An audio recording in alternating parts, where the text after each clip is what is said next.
Hey guys, it's Scott with Scottie B Cards, and in this video I want to discuss PSA and SGC and whether grading with SGC is worth it compared to PSA.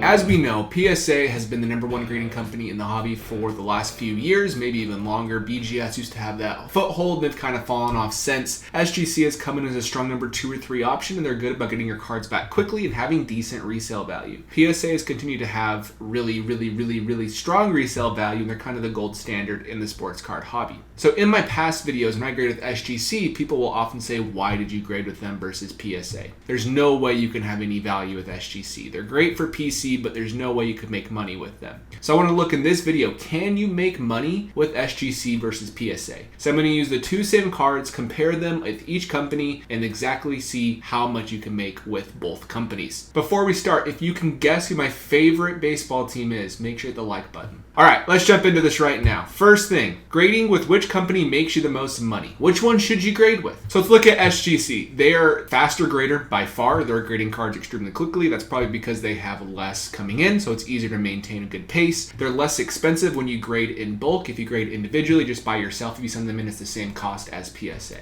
PSA, they're the hobby standard, like we already discussed. You get the highest ROI with them versus other companies on average. They are much slower, and they're generally more expensive, whether that is for whatever tier you want to look at. They are going to be more expensive. So let's talk about how long it takes to get your cards graded and what it's going to cost you. So the PSA value right now is 90 to 120 days on the PSA website and will cost you $30. So if you send it in, it's going to take at least business days, probably 3 to 4 months according to their own stated website. SGC says it's 20 to 25 business days, which is about 1 month, but they're actually running about 2 to 4 business days. PSA could be going a little bit faster as well. I doubt it, because it took me a year and a half to get my value order back, but they could be doing better now. SGC is about 2 to 4 days from my own experience. I sent a card and it was graded within 48 hours and sent back to me. Cost is also $30 per card if you send individually. If you send with the bulk submitter, it's $23 a card. Nash Cards and Slab Stocks are two submitters I personally know that have that rate. There could be more. I can almost guarantee there are more, but I don't know who those are. So that's the cost, kind of the same cost. It's just you get one back in a few days versus one back in a few months. So let's say you send 20 cards in. We're going to look at the 2011 Topps Update Paul Goldschmidt and the Aaron Judge 2017 Topps Chrome rookie card. Let's send 10 of each of those in as an investment. We're going to send these in, we're going to flip them, and that's our plan with these cards. The grading cost for both companies, if you send them in individually and not with a bulk submitter, is going to be $600. If you send it in with the bulk submitter, it's going to be $460 with SGC versus $600 with PSA. But if you send it with a bulk submitter, it does take a little bit longer because you have to send the cards to them.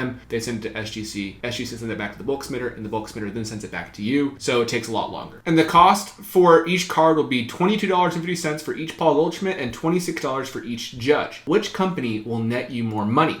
Let's look at the gem rates and values of each of these grading companies for both of these cards and see what's worth more. So if you go with PSA, if you get a PSA 10 of an Aaron Judge rookie card, it's $191. If you get a PSA 9, it's $61. For this exercise, we're going to assume everything you sent in is a 9 or better. If you go to SGC, SGC 10 Pristine, which is really hard to pull, is a $225 card, roughly, maybe even more. An SGC 10 is $162. You can see a price difference there. An SGC 9.5, which is between a 9 and a 10, is called Mint Plus, not a Gem Mint and not Mint. Kind of falls in between. That's $70. SGC 9 is $49. So you can see the 9s and the 10s are both worth less, but you do have the SGC 10 grade, which is 11% of the time. That means 11% of the Aaron Judge rookie cards on the SGC Pop Report right now are the Pristine. While on the PSA Pop Report, each Aaron Judge rookie card has got an 84% chance. So 84% of the 2017 Topps Chrome rookie cards Aaron Judge are PSA 10s. So you can kind of get an idea of value across the board.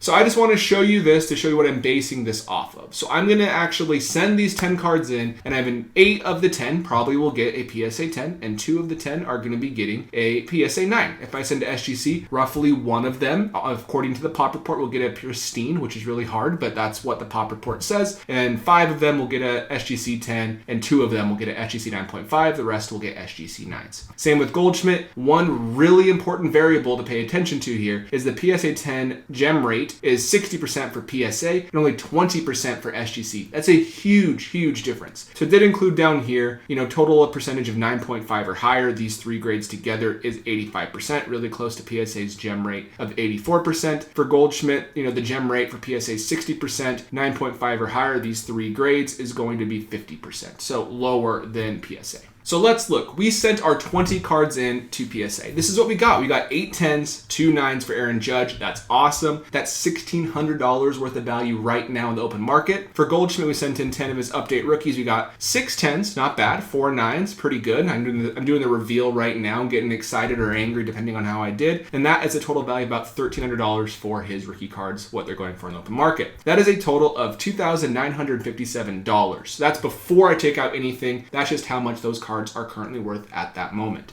Let's look at SGC. How did we do on those same 20 cards? We got 1 pristine 10 Aaron Judge. We're hyped right now. That's exciting. We have 5 10s, 2 9.5s, and 2 9s. Those 2 9s probably had a bum corner on the back left, and I missed it, and I'm really upset with myself. For Goldschmidt, I get slaughtered because the gem rate is a lot harder on those cards. 0 pristine 10s. I get 2 10s, thank goodness at the end. I'm getting nervous. I get 3 9.5s and 5 9s. That's only $569 of value compared to PSA at $1,307 in value. So the combined value is a full $1,100 lower than PSA. So I'm feeling pretty this is an obvious decision to go with PSA, right? Not necessarily. And let's look at this. So first thing I want to show, the grading card cost is going to be the same across the board because it's $30 for each of them. And on top of that, the cards cost the same price. If we went with a bulk submitter, then that is actually going to be lower because it's going to be $460 for all 20 cards instead of the $600 for all 20 cards because it's $23 a card with the bulk submitter versus $30 a card by yourself. So I want to point that out. I did it just by yourself so we can make it simple. So you can tell with PSA you made $1,800, with SGC you made $757.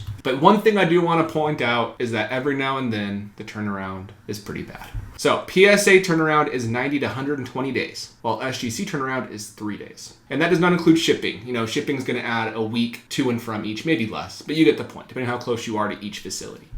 So it's significantly less time. So I could send in at least 10 SGC orders in the time it takes to send in 1 order to PSA. So if I'm doing this just to flip, I can take my profit I made in that first order, buy more cards, do it over and over and over and over, and that would give me a total value of $7,570. I just took this and times it by 10. If you did it 10 times, you made $7,000 in the same time it took you to make $1,800 with PSA. Let's just say we go by 20 business days to be fair. So we'll go 100 PSA business days versus 20 SGC business days. That gives me a total of $3,785. So there is an opportunity with SGC to make some money, as you can see. So is this me telling you to send all your cards to SGC? No, not at all. And this is a perfect world and a perfect case situation where we look at pop reports and you get exactly what the pop report is for the number of cards you sent in. That's not how things work at all. But I do want to show you in a vacuum, in a lot of econ classes, you have to plug in different variables. With not many variables plugged in, you can see how there is value in SGC if you're looking to flip. On top of that, they're great for your PC because they're reputable, especially for vintage, and they carry a premium in vintage alongside PSA.